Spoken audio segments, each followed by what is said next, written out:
अंजाम देना, आखिर ये सरकार की चूक कैसे हो गई और कहां गलती हुई है। देखिए, इन दोनों का नाम भी हम आपको बता रहे हैं कि जिस तरीके से बताया गया कि एक का नाम तो पूरी तरीके से जो सरकार कह रही है कि सुरक्षा में चूक है, जबकि इसको सुरक्षा में चूक सिर्फ नहीं माना जा सकता है, बल्कि ये वो आतंकी हमला है। आम लोग भी अब इस बात को समझना चाहते हैं कि जो लोकतंत्र का मंदिर है, अगर उस लोकतंत्र एक व्यक्ति जो है कि अपने जूते से स्मोक बम निकाला और उसके बाद स्प्रे करने लगा, जैसे ही स्प्रे करने लगा उसमें से पीले कलर का धुआं निकला और उसके बाद संसद में देखते ही देखते पाथी भरा फर्नीचर उद्योग, जहां पे शीशम और सागवान की लकड़ियों से बना हुआ आधुनिक फर्नीचर, सोफा सेट आदि मिलता है। सामान में भी आपको 10% की छूट, जिसमें फ्रिज, वॉशिंग मशीन हुए नंबर पे आतंकियों ने देश के सुरक्षा को धत्ता बताते हुए देश के हृदय या यूं कहे तो संविधान का जो सबसे बड़ा मंदिर जिसे कहा जाता है संसद भवन, जो कि अब संविधान भवन के नाम से जाना जाता है, उसमें आतंकियों ने घुस करके और देश की जो अस्मिता कहें या फिर देश की जो इज्जत कहें उसको तार तार इन लोगों ने किया है। और जो सबसे बड़ा बात है ये कि जिस तरीके से सदन की कार्रवाई चल रही थी और उस सदन की कार्रवाई के बीच में सुरक्षा को धत्ता बताते हुए दो आतंकियों ने जिस तरीके से सरेआम जो है कि दहशत में पूरे देश को डाल दिया। बड़ा सवाल अब यहां उठ रहा है कि आखिर ऐसे सुरक्षित किले को या जिस तरीके से सुरक्षा की दृष्टि से जो अति संवेदनशील कहा जाता है, वैसे जगह पे इन दो आतंकियों की एंट्री कैसे हुई और क्यों ऐसे घटना को अंजाम दिया गया ऐसे समय में जब देश जो है कि आज इस साल का जो वर्षी है, आज संसद भवन उसको मना रहा था। हमारी आज विशेष चर्चा इसी पे होगी। बहुत स्वागत है आप सबका यस 24 न्यूज के इस खास कार्यक्रम में और मेरा नाम कौसर अली हुआ। आज संसद की कार्रवाई चल रही थी और संसद की कार्रवाई के बीच में जैसे ही एक बीजेपी के सांसद संसद की कार्रवाई का जवाब दे रहे थे, उसी वक्त पीछे से दो बेल में सीधे तौर पे बेल में एंट्री किए, यानी कि कूद गए और कूदने के बाद एक व्यक्ति जो है कि अपने जूते से स्मोक बम निकाला और उसके बाद स्प्रे करने लगा। जैसे ही स्प्रे करने लगा उसमें से पीले कलर का धुआं निकला और उसके बाद संसद में देखते ही देखते अफरा तफरी मच गई। अनन फनन में संसद की कार्रवाई को बंद करना पड़ा। यह खबर जैसे ही संसद भवन से निकली, पूरे देश को चौंका दिया कि अति संवेदनशील कहे जाने वाले संसद भवन में दो ऐसे आतंकियों को घुस जाना और उसके बाद इस तरह का घटना को अंजाम देना, आखिर ये सरकार की चूक कैसे हो गई और कहां गलती हुई है। देखिए, इन दोनों का नाम भी हम आपको बता रहे हैं कि जिस तरीके से बताया गया कि एक का नाम सागर शर्मा है और दूसरे का नाम डी मनोरंजन। ये दो व्यक्ति जो सीधे संसद भवन में घुसे थे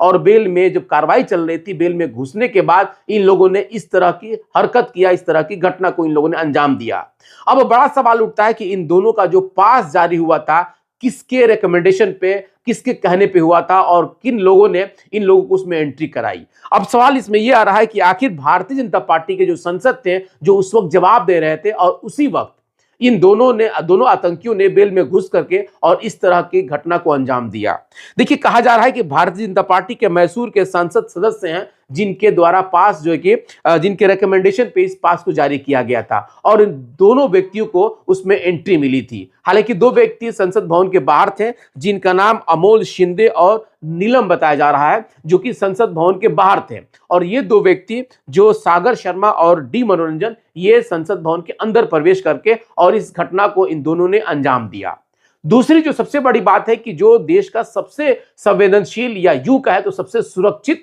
किला माना जाता है देश का संसद भवन, जिसे अब हम लोग संविधान भवन के नाम से जानते हैं। आपको याद होगा कि देश का जो सबसे सुरक्षित किला था संसद भवन, जिसपे आज से 22 साल पहले जो अटैक हुआ था, उस अटैक में उस वक्त की जो सरकार थी वो कांग्रेस की सरकार थी और उस वक्त भारतीय जनता पार्टी विपक्ष में थी। जो ये घटना हुई जिसमें 9 लोग शहीद हुए थे, उसके बाद भारतीय जनता पार्टी ने इसको एक बड़ा मुद्दा बनाया और उस मुद्दा ने आम जनता को ये जरूर सोचने पे मजबूर कर दिया कि सही बात है कि जब देश का सबसे सुरक्षित किला ही अगर इनके हाथों में सुरक्षित नहीं है तो फिर आम जनता को ये सुरक्षा कैसे दे पाएंगे। और उसके बाद जब भारतीय जनता पार्टी 2014 में आई और उसके बाद जिस तरीके से देश के प्रधानमंत्री ने जब उनका एक अपना एजेंडा चल रहा था, उस एजेंडे में उन्होंने एक बार ऐसी बातें जब संसद भवन में कही तो लोग चौंक गए थे, यानी कि उन्होंने नए संसद भवन की मांग रखी। उस वक्त जो है कि लोग इस बात को कह रहे थे कि भाई आखिर नए संसद भवन का क्या औचित्य है। तो उस वक्त एक दुहाई ये दी गई थी कि जिस तरह से 9 लोगों की शहादत हुई है, जो अति संवेदनशील सुरक्षित माना जाता है, वो सुरक्षित नहीं है। इसलिए हम चाहते हैं कि कुछ सुरक्षित ऐसे संसद भवन का निर्माण कराया जाए जो अति संवेदनशील, आधुनिक और दुनिया का सबसे शानदार भवन में उसका निर्माण और उसकी गिनती हो। संसद भवन के बारे में जब चर्चा हो रही थी तो लोग इस बात को हैरत में पड़ गए थे कि भाई नया संसद भवन शायद कि इतना जल्दी निर्माण नहीं होगा। लेकिन 10 तारीख को यानी कि 10 सितंबर 2020 को नए संसद भवन की आधारशिला रखी गई और उसके बाद 28 मई 2023 को उसका लोकार्पण कर दिया गया देश के प्रधानमंत्री के द्वारा, जिसमें कई देखा जाए तो देश के उसके अध्यक्ष भी आए हुए थे और काफी धूम धड़ाके के साथ नए संसद भवन का लोकार्पण किया गया। और उसके बाद उसमें यह कहा गया था कि देश का सबसे सुरक्षित जगह हमारा संसद भवन होगा, जो कि 4 मंजिला है, जिसका एरिया बताया जाता है कि 64,500 स्क्वायर फीट में यह पूरा भवन बना हुआ है। और काफी आधुनिकता के साथ साथ इसकी हर उस बिंदु का ख्याल रखा गया है जिससे ये काफी सुरक्षित और काफी असंवेदनशील माना जाए। और इसको लेकर के लोगों के अंदर एक तरह से देखा जाए तो इस बात को देश के प्रधानमंत्री ने आम जनता को विश्वास में लिया। लोगों को ये लग रहा था कि सच में ये बहुत सुरक्षित जगह होगा, लेकिन किसी को इस बात का आभास नहीं था कि जिस संसद भवन का लोकार्पण अभी लगभग 6-7 महीने पहले हुआ, उस संसद भवन में आज 2 आतंकी घुस करके और इसके सुरक्षित किला को धत्ता बताते हुए इतना बड़ा घटना को अंजाम दे देंगे। देखिए, इसमें किसी कोई हताहत तो नहीं हुआ है, लेकिन सरकार के ऊपर एक सवाल जरूर खड़ा होता है कि आखिर ऐसे 2 व्यक्तियों को, संदिग्ध व्यक्ति इनको कहा जाएगा, जिनको विजिटर पास के द्वारा उसमें एंट्री मिलती है और उसके बाद ये 2 व्यक्ति इस तरह के जो 2 आतंकी है इस तरह की घटना को अंजाम देते हैं। लोग इस बात को कह रहे हैं कि अगर ये टियर गैस या फिर यूं कहा जाए तो जिसको स्मोक बम कहा जा रहा है, इसके जगह पे कुछ और भी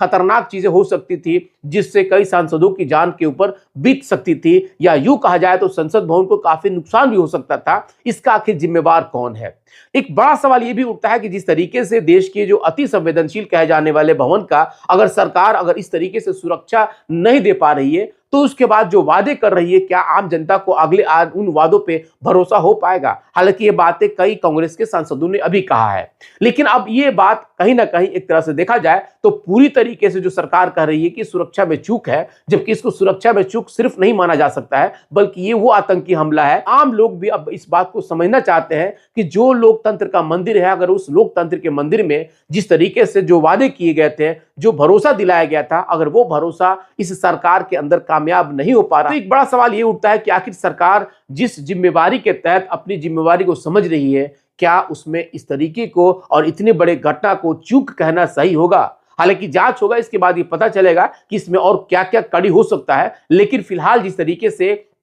जो देश का सबसे सुरक्षित भवन कहा जाता है, संविधान भवन, अगर उस पर इस तरह का अटैक होता है तो बाकी आप अंदाजा लगा सकते हैं कि किस तरीके से राजनीति के अंदर हम आम जनता को अंधेरे में रखा जाता है, अंधेरे में रख करके और किस तरीके से गुमराह करके देश के लोगों के साथ, उसकी अस्मिता के साथ जो खिलवाड़ किया जा रहा है, आखिर इसका जवाब कौन देगा? फिलहाल आप बने रहें अगले खबरों के लिए यस 24 न्यूज के साथ। बहुत बहुत धन्यवाद।